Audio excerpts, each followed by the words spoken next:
महाराष्ट्राच्या बुलढाणा जिल्ह्यामध्ये अमोल देशमुख नावाचा पोलीस अधिकारी राहत होता. हा असा पोलीस अधिकारी असतो जो कधीही कोणत्याही प्रकारची लाज घेत नसतो. ना त्याला दारूचे व्यसन होते, ना त्याला स्त्रियांचा नाद होता.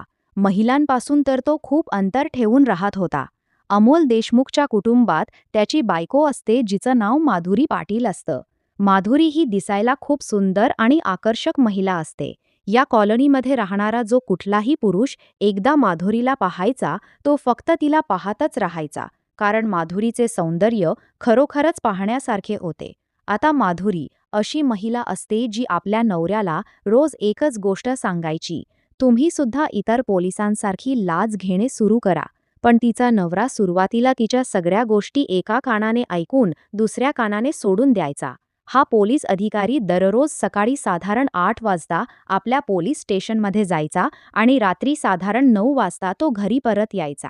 पण जेव्हा त्याची बायको माधुरी त्याला रोज टोमणे मारू लागली, तुम्ही इतर पोलिसांसारखी लाज का घेत नाही, त्यानंतर मात्र हा पोलीस अधिकारी विचार करू लागतो. आणि मग अमोल थांबणारा नव्हता.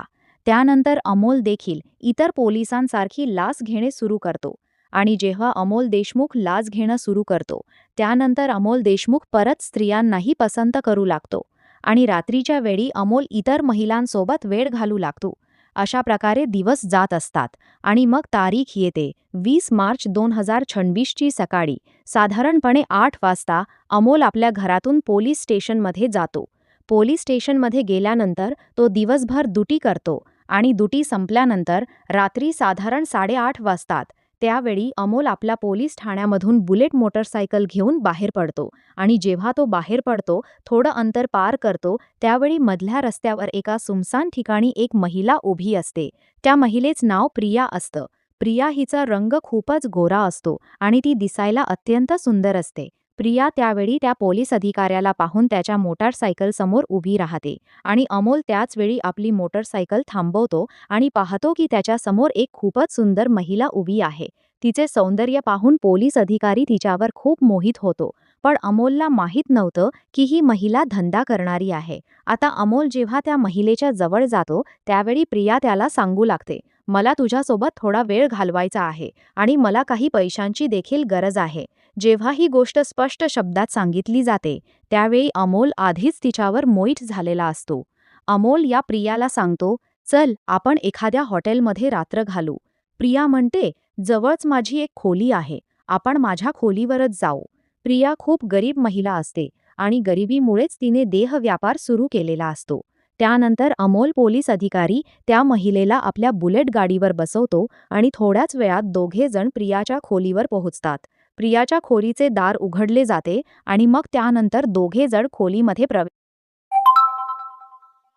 करतात. त्यानंतर अमोल आणि प्रिया यांच्यामध्ये अनैतिक संबंध सुरू होतात. दोघे मिळून आपल्या इच्छा पूर्ण करू लागतात. अमोलची इच्छा पूर्ण होते त्यावेळी अमोल त्या महिलेला सांगतो, प्रिया मी तुझ्या घरी येत राहीन. आणि त्यानंतर अमोल पोलीस अधिकारी त्या घरातून बाहेर निघून आपली मोटरसायकल घेऊन आपल्या कॉलनीकडे निघतो. थोड्याच वेळात अमोल देशमुख आपल्या घरी पोहोचतो. आपल्या घराचे तो दार ठुठवतो आणि त्याची बायको माधुरी दार उघडते. अमोल घरात प्रवेश करतो आणि तो आपल्या बायका माधुरीला सांगतो, माझ्यासाठी लवकर जेवण बनव, कारण मला झोपायचे आहे. त्यानंतर त्याची बायको माधुरी आपल्या नवऱ्यासाठी जेवण बनवू लागते. पण अचानक माधुरीचा हात भासतो. जेव्हा तिचा हात भासतो त्यावेळी अमोल म्हणू लागतो, तुला जेवणही बनवता येत नाही, उद्यापासून मी घरात एखादा नोकर ठेवतो. त्याची बायको माधुरी म्हणते, जर तुम्हाला नोकर ठेवायचाच असेल तर तुम्ही ठेवू शकता. तरी सुद्धा कसा बसा माधुरी आपल्या नवऱ्यासाठी जेवण तयार करते. रुपे जेवण करतो आणि जेवण झाल्यानंतर दोघे नवरा बायको गाठ झोपी जातात. आता जेव्हा पुढचा दिवस उजाडतो त्यावेळी सकाळी साधारण 8 वाजता अमोल पुन्हा आपल्या बायको माधुरीला सांगतो, घरासाठी एखादा नोकर ठेवायचा का. माधुरी म्हणते, तुम्ही एखादा नोकर पहा, मला जर एखादा नोकर मिळाला तर मी सुद्धा शोधते. याप्रमाणे अमोल आपल्या घरातून साधारण 8 वाजता मोटरसायकल घेऊन आपल्या पोलीस ठाण्याकडे निघून जातो. साधारणपणे 1 तासाचा वेळ गेल्यानंतर त्याची बायको माधुरी भाजी खरेदी करण्यासाठी बाजारात जाते. जेव्हा ती बाजारात पोहोचते त्यावेळी माधुरीची नजर एका मुलावर पडते. त्या मुलाचे नाव सागर असते. सागर हा खूप हँडसम आणि तरुण मुलगा असतो, पण दिसायला तो खूप सभ्य मुलगा वाटत होता. माधुरीला त्या मुलाबद्दल काही माहिती नव्हतं. त्याच्या भूतकाळाबद्दलही तिला काही माहिती नव्हतं. त्यानंतर माधुरी त्या भाजी विकणाऱ्या सागर नावाच्या मुलाजवळ जाते आणि जेव्हा सागरची नजर माधुरीच्या गोऱ्या देहावर, सौंदर्यावर पडते, तसे सागरच्या मनात वाईट विचार यायला लागतात. सागर आपल्या मनात विचार करू लागतो की इतकी सुंदर महिला मी माझ्या आयुष्यात कधी पाहिली नाही. सागर हा विचारही करू लागतो की कसेही करून या महिलेला मिळवले पाहिजे. मग माधुरी स्वतःहून त्या मुलाजवळ जाते आणि सागरला सांगते, मला काही भाज्या घ्यायच्या आहे. सागर तिला काही भाज्या देतो आणि सांगतो की आज मी ताज्या भाज्या घेऊन आलो आहे. त्यानंतर ती महिला माधुरी भाजी घेतल्यानंतर त्या सागरला विचारते, तू किती दिवसापासून भाजी विकत आहे? त्यावेळी सागर सांगतो, मी 15-20 दिवसांपासून भाजी विकायला सुरुवात केली आहे, कारण माझ्याकडे काही देखील कामधंदा नव्हता आणि म्हणूनच मी भाजी विकायला सुरुवात केली. पण त्याच वेळी माधुरी त्या सागरला सांगते, जर तू माझ्या घरी नोकरी करायची इच्छा ठेवत असेल तर करू शकतो. माझ्या घरी मला एका नोकराची गरज आहे. 2 महिन्यापूर्वी आमचा नोकर काम सोडून गेला आहे. त्यानंतर आम्हाला योग्य असा नोकर मिळालाच नाही. जसे सागर ह्या गोष्टी ऐकतो, त्यावेळी सागर खूप खुश होतो, कारण पुढे जाऊन हाच सागर या महिलेसोबत एक मोठी घटना करणार होता. त्यानंतर सागर सांगतो, मी तुमच्या घरी नोकरी करायला तयार आहे. त्यावेळी ही महिला म्हणते, मी महिन्याला तुला फक्त 8,000 रुपये देऊ शकते. तर तुला हे मान्य असेल तर ठीक आहे, नाहीतर मी दुसरा नोकर शोधन. सागर त्याचवेळी सांगतो, मला 8,000 रुपये चालतील, पण माझ्याकडे राहण्याची खोली नाही. त्यावेळी ती महिला सांगते, आमच्या कॉलनीमध्ये खूप खोल्या रिकाम्या आहे. तू तिथे एखादी खोली भाड्याने घे. सागर त्यानंतर म्हणतो, मी आजच तुमच्या सोबत येतो. याप्रमाणे ती महिला त्या दिवशी सागरला घेऊन आपल्या कॉलनीमध्ये पोहोचते. कॉलनीमध्ये पोहोचल्यानंतर सागरला एक खोली भाड्याने मिळवून दिली जाते आणि त्यानंतर ही महिला त्याला आपल्या घरी देखील घेऊन जाते. सागरला सगळी कामे समजावून सांगितली जातात आणि अशा प्रकारे सागर त्या घरामध्ये काम करायला सुरुवात करतो. त्यानंतर जसे रात्री साधारण 9 वाजण्याची वेळ होते, त्यावेळी माधुरीचा नवरा अमोल आपल्या पोलीस ठाण्यातून घरी परत येतो आणि जेव्हा अमोल घरी पोहोचतो, त्यावेळी त्याची बायको माधुरी सांगते की घरासाठी मी एक नोकर ठेवला आहे. त्या नोकराचे नाव सागर आहे. मुलगा खूप प्रामाणिक आहे तसा. अमोल आपल्या बायकोचे हे बोलणे ऐकतो, त्यावेळी तो म्हणतो, मुलगा तर तू घरात नोकर ठेवला आहे, पण त्याच्या भूतकाळाबद्दल आपल्याला काही माहिती नाही. आपल्याला त्याची माहिती काढली पाहिजे. पण माधुरी डोळ्यांवर पट्टी बांधल्यासारखी म्हणते, त्या मुलाबद्दल इतकी चौकशी करण्याची गरज नाही. तो खूप चांगला मुलगा आहे. आणि अशा प्रकारे अमोल देशमुख मान्य करतो. पण अमोल आपली बायको माधुरीला समजावत म्हणतो, माधुरी, काही दिवस या मुलावर लक्ष ठेवू. पण माधुरी म्हणते, तुम्ही कशाची चिंता करू नका. मुलगा खूप प्रामाणिक आहे. आणि अशा प्रकारे आता सागर त्या घरात काम करू लागतो.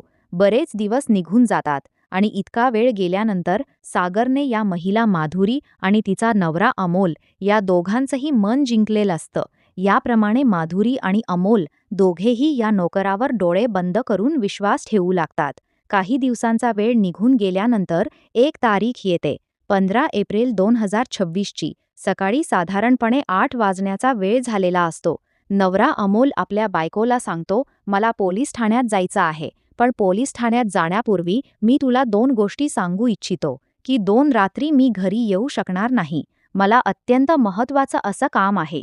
त्यानंतर अमोल आपल्या नोकर सागरला जवळ बोलावून घेतो.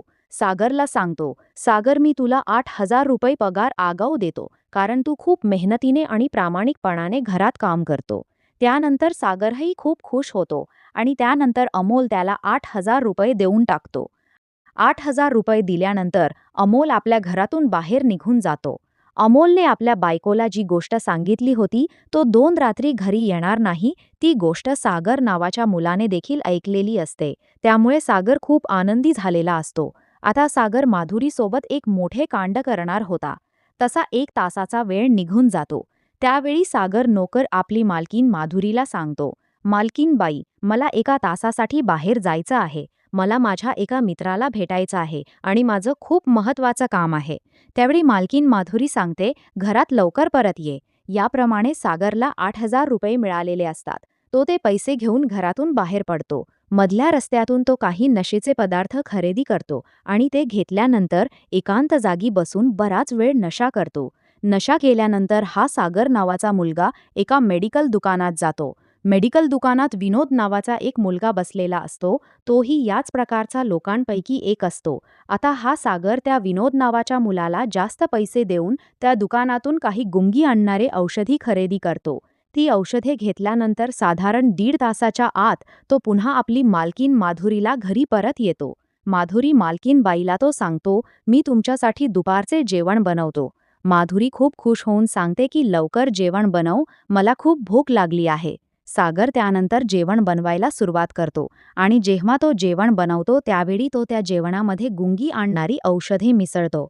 तसे जेवण तयार होते त्यावेळी तो आपली मालकीन माधुरीला ते जेवण खाऊ घालतो आणि स्वतः काही खात नाही. याप्रमाणे साधारण 20 ते 25 मिनिटांचा वेळ गेल्यानंतर माधुरी अचानक बेशुद्ध पडते आणि जेव्हा माधुरी बेशुद्ध होते त्यावेळी सागर तिच्याकडे टक लावून पाहत असतो. त्यानंतर हा सागर त्यावेळी घराचे दार आतून बंद करून घेतो. आता सागर मालकीन माधुरीच्या खोलीत जातो आणि पाहता पाहता माधुरीच्या अंगावरील एक एक कपडे काढून टाकतो. जसे तो माधुरीचे सर्व कपडे काढतो आणि तिला भोंगडी करतो. त्यानंतर तो मुलगा बेशुद्ध अवस्थेत असलेल्या आपल्या घरमालकीन माधुरीसोबत गैरप्रकार करू लागतो. तिच्यासोबत तो जबरदस्तीने शरीर संबंध ठेवू लागतो. सागर बराच वेळ हा प्रकार करत राहतो. जसे त्याचे मन भरते त्यावेळी तो तिथे थांब नाही. सागरच्या खिशामध्ये मोबाईल फोन असतो. त्या मोबाईलच्या माध्यमातून तो माधुरीचा भोंगड्या अवस्थेतील व्हिडिओ काढतो आणि जेव्हा जेव्हा तो व्हिडिओ तयार होतो त्यानंतर तो मुलगा आपला मोबाईल घेऊन त्या घरातून पळून जातो. जेव्हा 4-5 तासांचा वेळ निघून जातो त्यावेळी माधुरी पाटीलला शुद्ध येते. माधुरी पाहते की तिच्या अंगावर एकही कपडा नसतो. माधुरीच्या डोळ्यात धक्का बसतो. माधुरी लगेच आपल्या अवस्थेकडे पाहून ओळखते की तिच्यासोबत काहीतरी भयंकर कांड झाला आहे. माधुरीला 1 मिनिट देखील लागत नाही हे समजायला की हे कृत्य तिच्या नोकरानेच केले आहे. माधुरी आता सर्व काही समजलेले असते. माधुरी त्याच वेळी घाईघाईने कपडे घालते आणि कपडे घातल्यानंतर संपूर्ण घरात आपल्या नोकर सागरला शोधू लागते, पण सागर तिथून फरार झालेला असतो. साधारण 15-20 मिनिटांचा वेळ गेल्यानंतर सागर आपल्या मालकीणत माधुरीला फोन करतो आणि माधुरीला सांगतो, "मी तुला एक व्हिडिओ पाठवत आहे. तो व्हिडिओ पाहिल्यानंतर मी पुन्हा तुला फोन करीन." आणि याप्रमाणे व्हॉट्सअपच्या माध्यमातून सागर तो भोंगडा व्हिडिओ माधुरीच्या मोबाईलवर पाठवतो. माधुरी जेव्हा मोबाईल उघडून तो व्हिडिओ पाहते त्यावेळी तिच्या पायाखालची जमीन सरकते, कारण त्या मोबाईलमध्ये तिचा पूर्णपणे भोंगडा व्हिडिओ असतो. आणि पुन्हा सागर माधुरीला फोन करतो आणि सांगतो की मला 5 लाख रुपये दे, मग मी हा व्हिडिओ डिलीट करेन. पण जर तू मला 5 लाख रुपये दिले नाही तर मी तुझा हा भोंगडा व्हिडिओ इंटरनेटवर व्हायरल करेन. हे ऐकताच माधुरीच्या पायाखालची जमीनच सरकते. माधुरी आपल्या मनात विचार करू लागते की ज्या नोकरावर तिने इतका विश्वास ठेवला त्यानेच तिच्यासोबत इतका मोठा विश्वासघात केला. आता हा मुलगा सागर त्या महिला माधुरी सांगतो की उद्यापर्यंत मला 5 लाख रुपये मिळाले पाहिजे. अशा प्रकारे जेव्हा पुढचा दिवस उजाडतो त्यावेळी माधुरी बँकेत जाते. बँकेतून 5 लाख रुपये काढले जाते आणि 5 लाख काढल्यानंतर ती आपल्या घरी परत येते. त्यानंतर माधुरी आपले नोकर सागरला फोन करते. सागरला सांगते की मी बँकेतून 5 लाख रुपये काढले आहे. हे 5 लाख रुपये मला कुठे घेऊन यायचं आहे ते सांग. त्यावेळी सागर तिला सांगतो, मी 15 ते 20 मिनिटांनी पुन्हा तुला फोन करतो आणि याप्रमाणे फोन कट केला जातो. त्यानंतर सागर एका हॉटेलमध्ये जातो. हॉटेलमध्ये गेल्यानंतर तो हॉटेलच्या मालकाला भेटतो. तिथे खोली बुक करतो. खोली बुक केल्यानंतर तो त्याच हॉटेलच्या खोलीमध्ये बसून पुन्हा माधुरीला फोन करतो आणि माधुरीला सांगतो, तुला 5 लाख रुपये घेऊन साई रेसिडेन्सीमध्ये यावे लागेल आणि रात्री 9 वाजता या साई रेसिडेन्सीमध्ये पोहोचायचे. अशा प्रकारे फोन कट केला जातो. पण त्यानंतर हा मुलगा या महिलेसोबत याहूनही मोठा गैरप्रकार करणार होता. तसा फोन कट केला जातो त्यावेळी सागर आपला मित्र निलेशला फोन करतो. निलेशला सांगतो, निलेश तू लगेच साई रेसिडेन्सीमध्ये ये, मला तुझ्यासोबत काहीतरी महत्त्वाच्या गोष्टी बोलायच्या आहे. याप्रमाणे त्याचा मित्र निलेश मोटरसायकलवरून त्या साई रेसिडेन्सीमध्ये पोहोचतो. हॉटेलमध्ये आल्यावर ते दोघे मित्र एका खोलीत बसून बोलू लागतात. त्यावेळी सागर सांगतो, याच कॉलनीमध्ये मी एका महिलेच्या घरी नोकरी करत होतो आणि त्या महिलेसोबत मी असे तसे गैरकृत्य केले आहे. ती महिला आज रात्री 5 लाख रुपये घेऊन या हॉटेलमध्ये येणार आहे आणि आजची रात्र आपण दोघे तिच्यासोबत घालवणार आहोत. निलेश खूप खुश होतो. त्यानंतर सागर आपला मित्र निलेशला काही पैसे देतो आणि सांगतो की लगेच दारूच्या दुकानावर जा आणि तिथून दारू घेऊन ये. याप्रमाणे निलेश त्या हॉटेलमधून बाहेर पडतो आणि जवळच्या दारूच्या दुकानात जातो. तिथून दारू खरेदी केली जाते आणि दारू घेऊन निलेश पुन्हा त्या हॉटेलमध्ये येतो आणि ते दोघे मित्र त्या बंद खोलीत बसून दारू पिणे सुरू करतात. जेव्हा रात्री साधारण 8:30 ते 9 वाजण्याची वेळ होते, त्यावेळी दुसऱ्या बाजूला माधुरी 5 लाख रुपये घेऊन आपल्या घरातून बाहेर पडते आणि त्यानंतर एका ऑटो रिक्षाच्या माध्यमातून ती साई रेसिडेन्सीमध्ये पोहोचते. साई रेसिडेन्सीमध्ये पोहोचल्यानंतर ती महिला त्या खोलीपर्यंत देखील पोहोचते आणि जेव्हा ती त्या खोलीमध्ये प्रवेश करते त्यावेळी पाहते की तिथे सागर बसलेला असतो. त्याच्यासोबत त्याचा मित्र निलेश देखील बसलेला असतो आणि ते दोघे बसून दारू पीत असतात. माधुरी त्या सागरला सांगते, तुझे 5 लाख रुपये मी आणले आहे आणि लगेच माझा भोंगळा व्हिडिओ डिलीट कर.